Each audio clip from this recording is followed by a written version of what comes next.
listening to On the Couch with Carly. Carly's Couch is a safe space to talk. I'm a psychologist, but I'm not your pipe-smoking, tweed-wearing stereotype.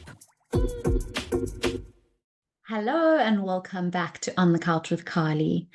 Today, I am just going to talk very quickly about something that comes up in my practice all the time, and I thought it would be really useful if I shared my tips with you all, as I think this is such a universal topic, and that is the topic of boundaries as self-care. So in some ways, I'm actually new to this topic, to this concept. It's something that I have learned through people like Dr. Becky and other experts who are sort of attending to what I think of as one of the consequences of patriarchy. The fact that women in particular, but not exclusively women, but women in particular, have been taught that it is our responsibility to take care of everyone's emotions. And in order to do that, we have to be particularly aware of and monitor the feelings of others.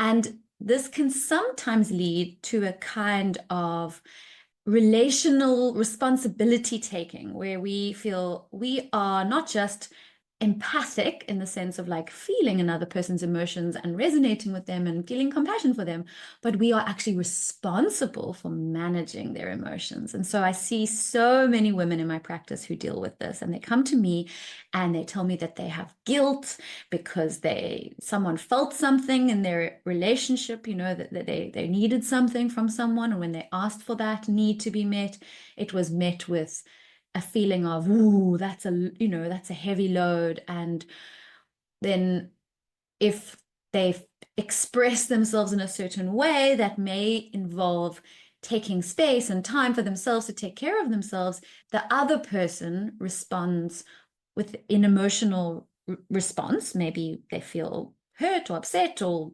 just they don't get their needs met to the same degree they were. And then it causes a discomfort because I'm not supposed to take care of my own needs ahead of anyone else's, especially if it causes them discomfort.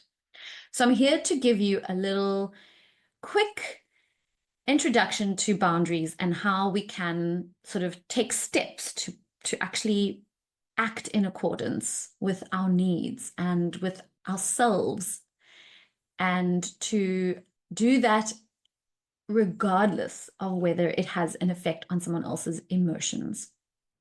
So I'm going to lay it out using an example. Okay.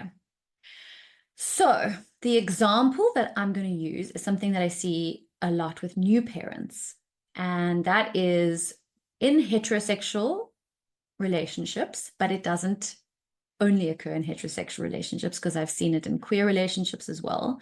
But let's just say, for argument's sake, for the purpose of this example, we're talking about heteronormative couples. So there's a dad and there's a mom.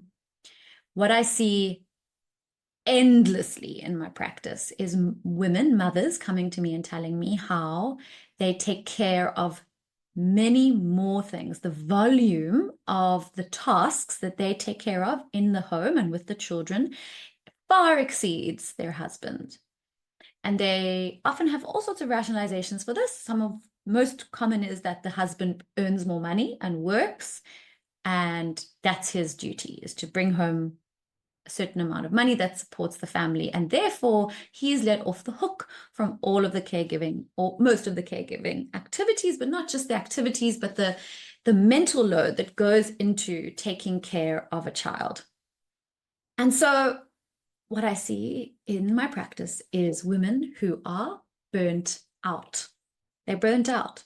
They are running on empty. They've been doing, offering, caring, pouring their energy out into their families, and for good reason. This is, it's a love language, acts of service. It's a way of feeling worthy. If you as a woman have not felt in your life that you have really I don't know, established a sense of worthiness, then being a parent is a wonderful place to pour yourself into so that you can feel a sense of esteem and worthiness. And so there might be really good reasons for this. But even if it's something you really want to do, it gets too much sometimes. It's exhausting to be in an unequal situation where you are pouring and pouring and pouring, and the other person is just taking, and then they'll sometimes say to you, just tell me how to help you. Just tell me how to help you. And that is a big cop-out, because it's really adding more mental load on you to now not only do all the things, but then you have to figure out what of the things can you actually ask for help about. And then you have to explain to the person what needs to be actually done. And it really is a way in which we are expecting ourselves to be the only people that actually are responsible in the system for caregiving. Okay. So the scene is that people come to my therapy practice and they're exhausted. They are absolutely burnt out. They feel all sorts of, their experience is a number of different things. So they feel sometimes a lot of rage, anger, and sometimes it's irritability, sometimes it's anxiety, sometimes it's all of those things. And I always say, like, anger is there for a reason. And one of the things that anger does is it shows us where our boundaries have been pushed over. And so if you trace it back and you think, okay, is there a time before I got to this point of feeling burned out where I may have articulated something about what I needed or what I could no longer do without it putting too much strain on me? So I'm going to say that again. If I trace back in time, could I imagine a moment when I could have said either, I need you to XYZ, or I need this for myself, whatever this is? Or is there a time in which you could have said, I can't keep offering this without it putting strain on me? It's too much for me. And I think there's something really interesting about that, because already people get quite like uncomfortable because they're like, I hear inside of myself that there's a script, and I believe it's a societal script that's delivered, that we're given as women, which is we should never say that something is too much for us, particularly if it's in the caring profession. Because, and profession, I mean like in the caring realm, because we have been told that that's our duty to our families. That's what makes us worthy. That's what we need to offer in relationships. That's how our relationships have always looked. We're supposed to just pour out and pour out and pour out and give and give and give and care and care and care. And that's how we love people, right? That's how you love people, is you just give and give and give and give and give, no matter what it costs you. And I always start by saying, well, it doesn't have to go like that. It can. That can be your choice. But usually when you see the symptoms of burnout, when you are stressed and frazzled and you feel like you can't order your mind, or you can't manage the tasks that are in front of you, you feel like you are spinning around or spinning out, or you're procrastinating, or you're avoiding, or you have extreme levels of anxiety for the smallest tasks, or you feel rage, or you feel resentment, or you feel depressed. All of those symptoms are signaling to you that it is not okay, that it's not okay for you. And your job is to listen to those symptoms. And that's why I always congratulate people who come into my practice, because I'm like, well done. You listened. You got it. You realized you needed to get support. You needed something to shift, and we are here to shift that. So how are we going to shift that? What are some of the ways in which we can learn to practice boundaries in a relationship context? Because we probably are also quite bad with boundaries in all sorts of other contexts, but I'm going to talk about the relationship context today. And that is, we have to really work out whether we have to kind of reckon with the idea that, are we really responsible for somebody else's emotional experience? So I'm going to give you an example. If I say to you, this week, you're going to tell your partner that on Saturday and Sunday, you are not going to do the morning routine with the kids. This Saturday and Sunday, you're going to take 2 hours each day for yourself. You're going to wake up when you want to wake up. You're going to leave the house if you need to, or if you have a space in the house where the kids don't bother you, you can retreat to that space. You're going to choose to listen to what you need and honor that to the exclusion of all other needs. That's what you're going to ask your partner. And you're going to see how that feels. Now, sometimes just by suggesting that, the women in my practice get uncomfortable. They're like, oh, but he doesn't know how to make the breakfast the way they like it, right?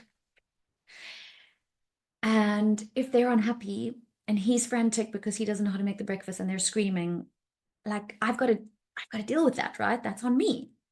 And then we'll think about that together and I'll be like, actually, it's actually not on you because he's also an adult in the system and he's also a parent and he could also learn just like you learned what they want for breakfast or how to meet their needs. And one of the ways he's going to learn that is through the experience of having to hold their discomfort, their upset feelings, and work through it.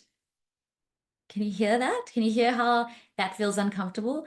That's my job. I am the one that works through everyone's feelings in this family, right?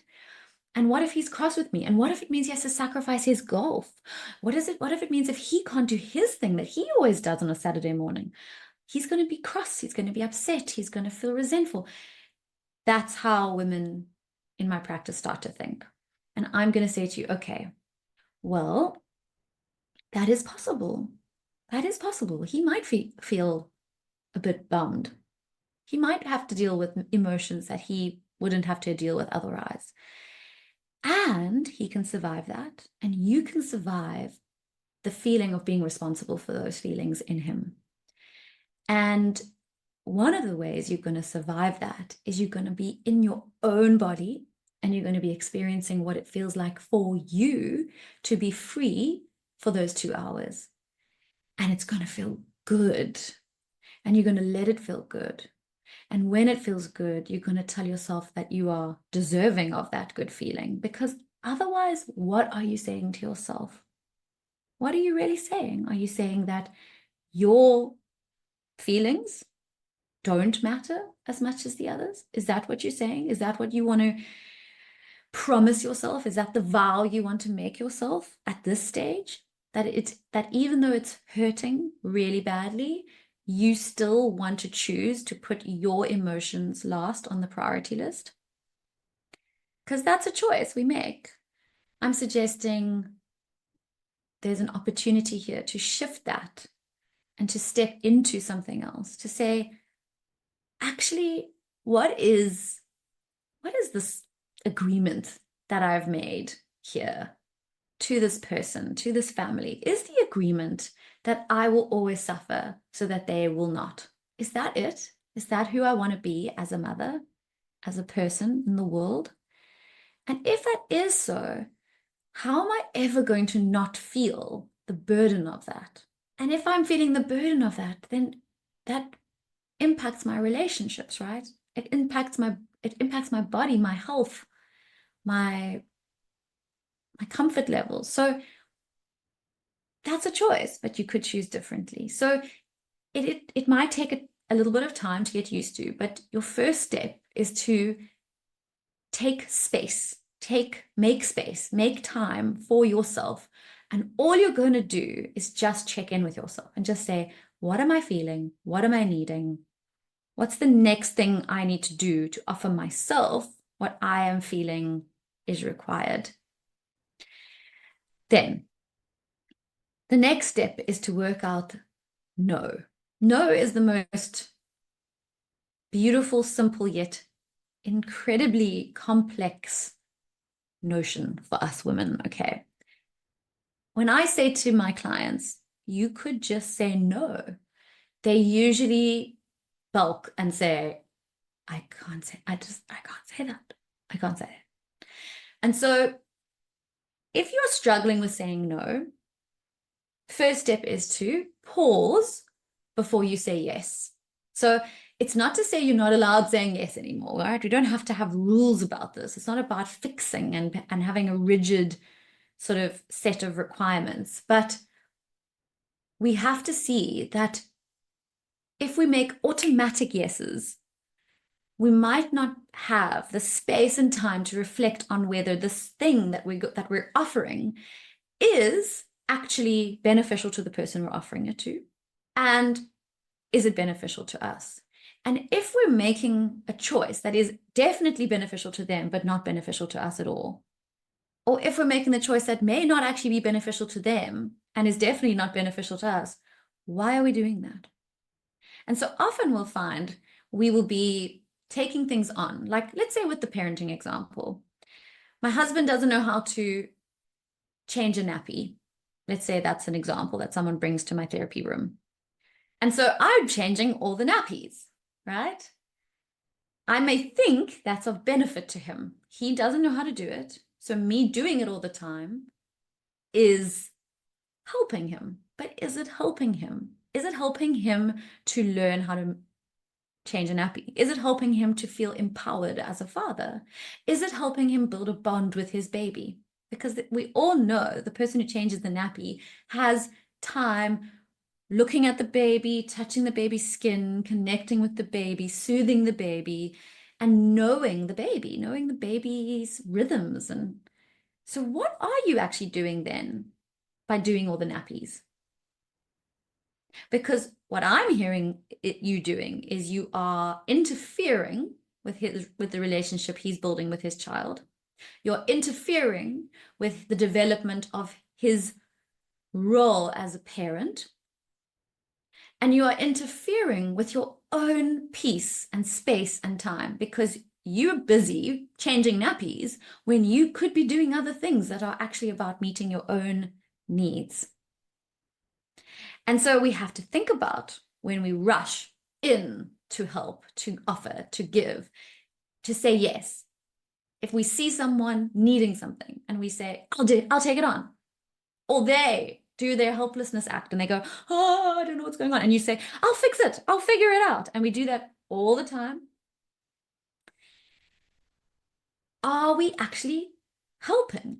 Are we actually doing what we think we're doing? Or are we actually just in a system that is taking advantage of us while that and not to its advantage, right?